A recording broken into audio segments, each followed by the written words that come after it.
मुझे आगे की कथा सुनाइए ना।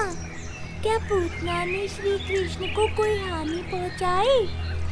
वे तो श्री कृष्ण हैं, स्वयं नारायण के अवतार। उन्हें भला कौन क्षति पहुंचा सकता है? तो आप बताइए ना, श्री कृष्ण ने उस राक्षसी का सामना कैसे किया? वो तो एक नन्हे बालक थे ना।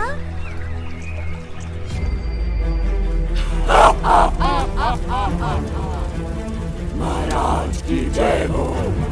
आज्ञा महाराज, आपकी सेवकी आपकी किस तरह से सेवा कर सकती है? पूतना, तुमने मुझे अपना भाई माना है। आज तुम्हारे भाई को तुम्हारी सहायता की आवश्यकता है। मैं आपकी सेवा में उपस्थित हूँ महाराज। आपकी सेवा के लिए यदि मुझे अपने प्राणों की आहुति भी देनी पड़ी तो मैं वो भी अवश्य दूंगी।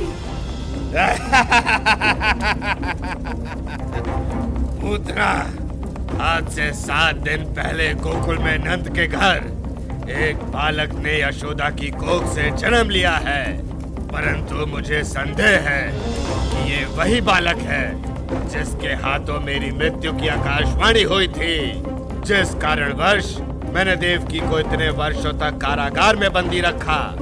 तुम्हें मेरे लिए उस बालक की हत्या करनी होगी। क्या? मात्र एक नन्हे बालक की हत्या? क्या मेरे लिए बस इतनी सी ही आज्ञा है महाराज? वो कोई साधारण बालक नहीं है पूतना। मेरे अनुमान अनुसार वो स्वयं उस मायावी विष्णु का अवतार है। ये कार्य उतना भी सरल नहीं है जितना तुम्हें प्रतीत हो रहा है। विष्णु बहुत मायावी है। आप तनिक भी चिंता ना करें महाराज। यदि वो मायावी है तो मैं भी अपनी माया से ही उसका अंत करूंगी। वो कैसे? मेरे पास कालदूत नामक विष है। मैं उसे अपने स्तनों पर लगाकर उस बालक को अपना स्तनपान करवाऊंगी। उसका सेवन करते ही उसके पूरे शरीर में विष फैल जाएगा और कुछ ही क्षणों में उसकी मृत्यु हो जाएगी।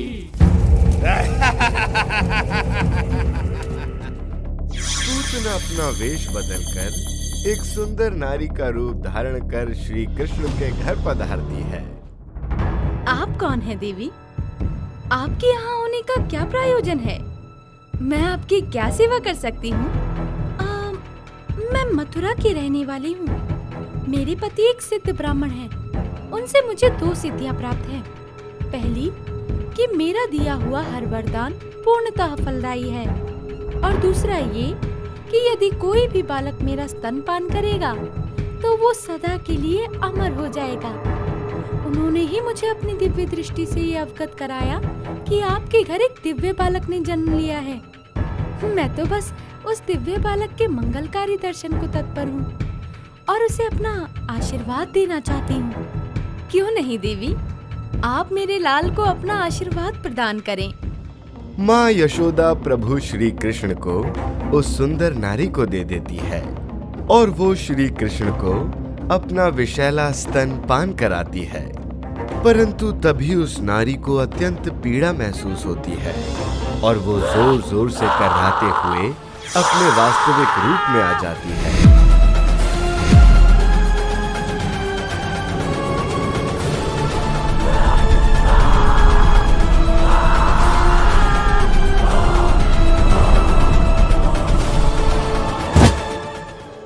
लल्ला, मेरे लल्ला, लल्ला, लल्ला।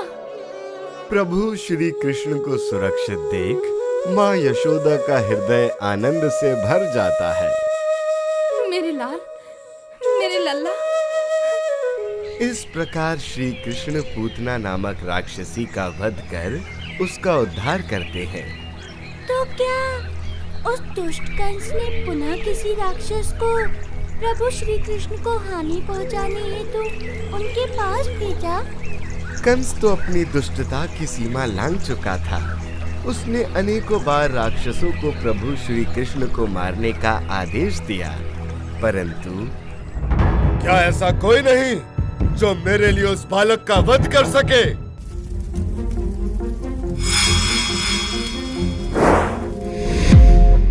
महाराज कंस को कागासुर का सादर प्रणाम।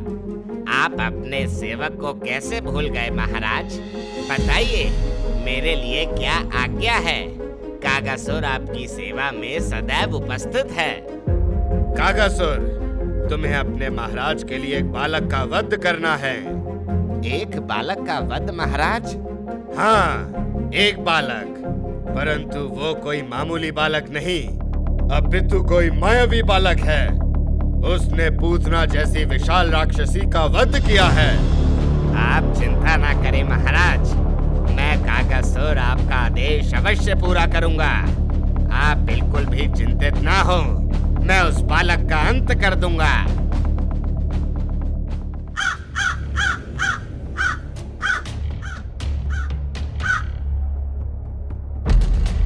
तो तुम हो वो बालक जिसने पूतना का वध किया, परंतु तुम मुझसे कैसे बच पाओगे? मैं तुम्हें जीवित नहीं छोड़ूंगा।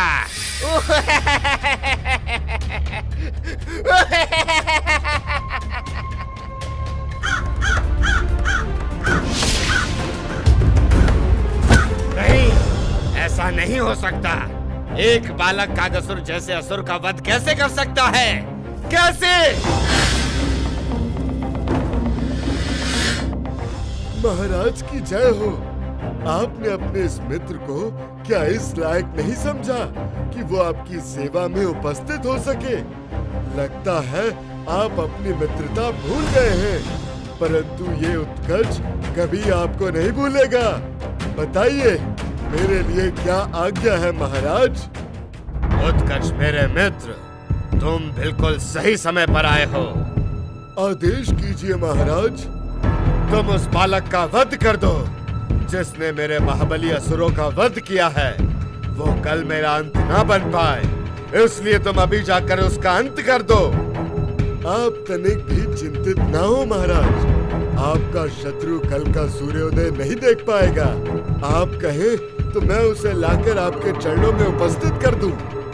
नहीं उत्कर्ष, तुम गोकुल जाकर ही उस बालक का वध करो और शीघ्र ही मुझे उसकी मृत्यु का शुभ समाचार सुनाओ। जैसी आपकी आज्ञा महाराज।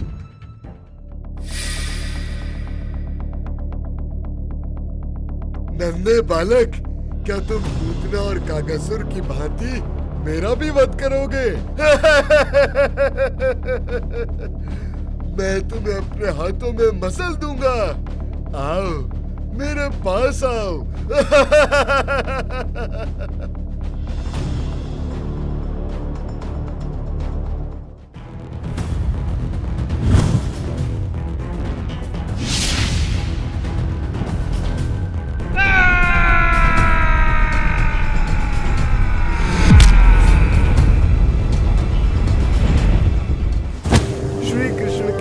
प्रहारों से ही वो राक्षस ध्वस्त हो जाता है। प्रभु श्री कृष्ण द्वारा मृत्यु पाकर वो राक्षस भी धन्य हो जाता है। परंतु अब इतने राक्षसों के वध के पश्चात कंस के क्रोध की अब कोई सीमा न थी।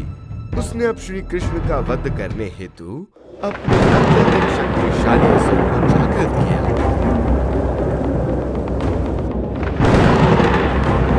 महाराज के चरणों में तृणावर्त का सादर प्रणाम स्वीकार कीजिए महाराज। बताइए, मेरे लिए क्या आज्ञा है? मैं आपकी सेवा में उपस्थित हूँ।